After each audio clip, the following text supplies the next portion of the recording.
Hello, welcome back. I've got the brand spanking new Monument Eminence 605 grill to review. This thing is a beast. If it looks huge, that's because it is. I'll cover all the pros and cons of this grill. There's only one con, it's a minor one. See if you can spot it before I tell you about it. I'll show you everything you need to know about this great new grill from Monument. Hit that subscribe button down there. Check this out.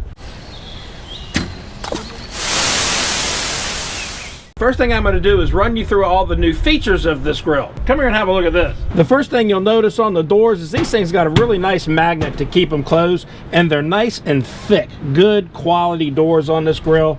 But check this out in here.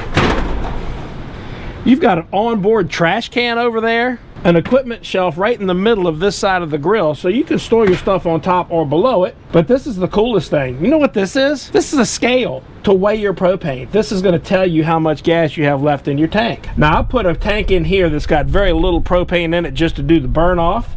And you can see on the control, the little propane bottle is blinking red because it knows it's about out of gas. You've got your usual Monument dual probe ports and a little USB port here you can use to power up the screen, and it gives you a constant readout of the temperature in the grill. Now let's have a look on the inside. All right, inside this giant hood, and this thing's about a foot tall, you've got your normal warming rack, of course, but you've got 6 11,000 BTU burners in this thing. You have an 860 square inch rack on this thing. This is heavy duty stainless steel on this thing. Look at that. That's not the thin grill stuff, that's the heavy duty stuff. Those things right there are going to last a lifetime. Then in the back, you've got an infrared burner for your rotisserie, and this thing is long. This thing's probably, I have to get a tape measure, but it's probably like 14-15 inches long. That's long enough to do 2 chickens side by side on your rotisserie. And of course, it came with a rotisserie. Then over here on the side, you have another sear burner. This is very similar to the Denali model. This is a 12,000 BTU infrared burner here for searing off your steaks or cooking on a pot or whatever else you might want to do over on this side. So if you're keeping track, that's 89,000 BTUs of meat searing power in a man-sized grill. And quite frankly, that's more than most of us will ever need to cook on a grill. Now let me show you a couple of the other features of this grill that I think you're going to really like. One, let's spin her around.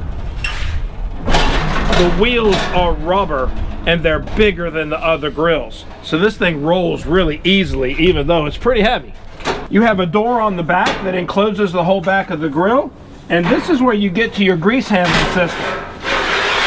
The whole tray pulls out for easy cleaning, and of course you've got your usual little drip pan here on the bottom with a little aluminum liner in it. So it doesn't get any easier than that to clean out your grill. Just pull this out, scrape it all into the full container there, and you're done. Slide it back in. Underneath the heavy duty stainless racks, you'll find stainless steel heat flavorizer bars on there. This basically makes a gas grill an infrared gas grill because infrared heat energy is going to radiate off of these plates up to your food in pretty much all directions. That also will limit our flare-ups on this thing and just make it cook nice and even all the way across. And in case you're wondering, right down there is your temperature probe. That is located right between the 2 center burners and has a nice little grease guard over top of it. Also on your LED display, this thing has Bluetooth connectivity, so you can monitor your grill from your phone pretty much anywhere with an app for Monument grills. It also came with 2 temperature probes, which is nice, but more importantly, 2 replacement orifices, so you can convert this thing over to natural gas if you want. That's something any high-end grill ought to come with. Now you might notice there wasn't an assembly part of this video. Assembling a Monument gas grill is so easy. If you've seen one assembly video, you've seen them all. If you can follow the instructions, you can put this thing together, and quite frankly, if you can't, you'll probably need to not be using gas-fired appliances or messing around with sharp objects like knives, and in fact, just order in because you're gonna hurt yourself. These things are just stupid simple to put together. Assembly took a little over an hour and a half from start to finish, including shaking out all the parts and figuring out what was what. Doesn't get any easier than that. So let's go ahead and light everything off for the first time here. The igniter button's right there. There we go.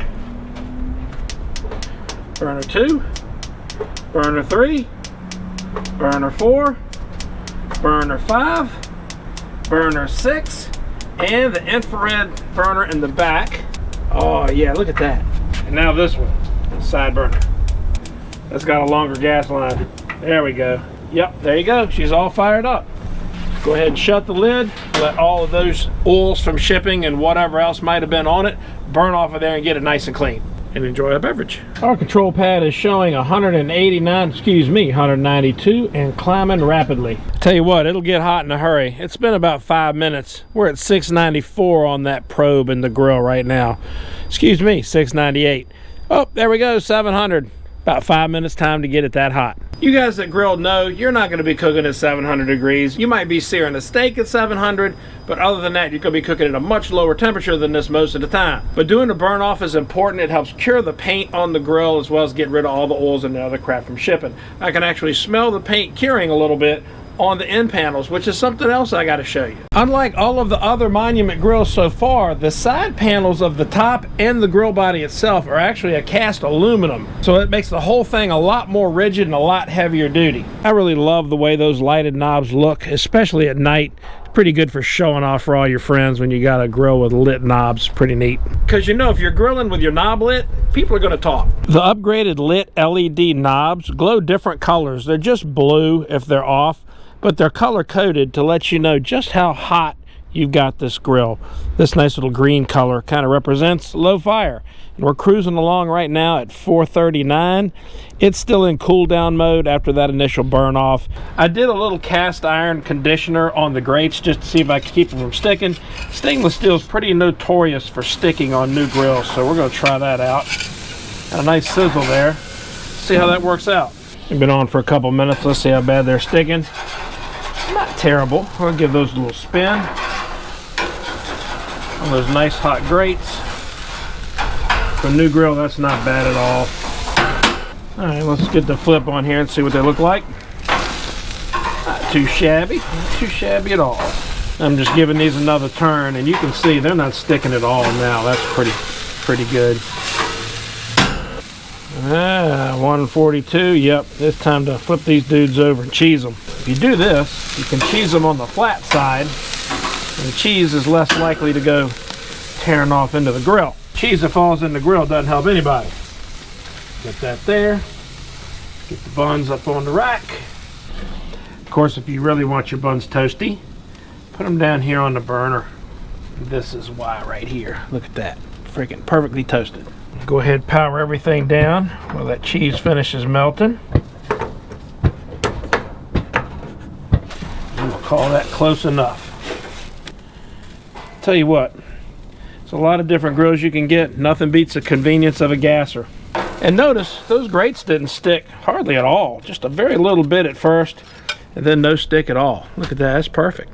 All right, now we're going to try some split chicken boobs on this thing. I've got this thing preheated up to 576 and climbing. I got all 6 burners on high. These marinated split chicken breasts are going to really be a good test. We've marinated them in Italian dressing. And going to just put them on here nice and hot. And I expect they'll stick pretty good at first, but I'm hoping that that seasoning I put on there will kind of tame that a little bit.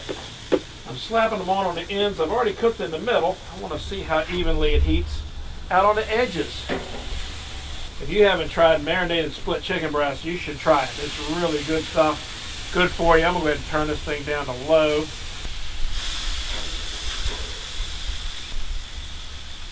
Alright, so we'll let those go here for a bit. This grill surface is just absolutely humongous. Look at that thing. These are big chicken breasts too. Look at the size of it compared to my hand. I know they're going to stick some. So I'm just, oh man, they didn't stick hardly at all. Look at that. Alright, maybe I can just use the tongs for this. Give them a little turn. Those nice grill marks we all like so much. That is really surprising that these grates are sticking that little. Almost not at all. Well, I found out how much gas was left in this cylinder. I've already changed it, and check this out. Now the little grill tank indicator is green.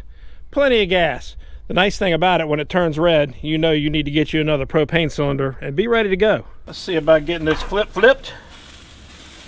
Oh yeah, that's the right answer right there. Now, let's go ahead and get one of the probes in. We got 2 probes, but with all these chicken boobs on here, I'm just going to probe, I don't know, this one. About there. Ouch. Because if you're looking, you're not cooking. So now I can monitor the temperature of that one breast, and that's a thicker one.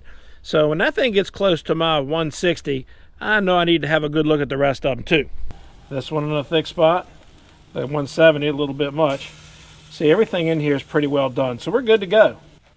Look at that. Is that not beautiful? In case you haven't figured it out yet watching through this video, there's only one con to this grill that I can come up with, and it's a minor one. Unlike all of the other Monument grills, this one takes a plug. You actually have to plug in the control for this grill. Not a big deal. You can also plug in a battery bank into this port right here that will run it as well with a USB-C plug, but I'd love to see this with a battery pack like all the rest of the Monuments. This grill is just too good. It is 48 wings massive. I could probably get 60 on there pretty easily.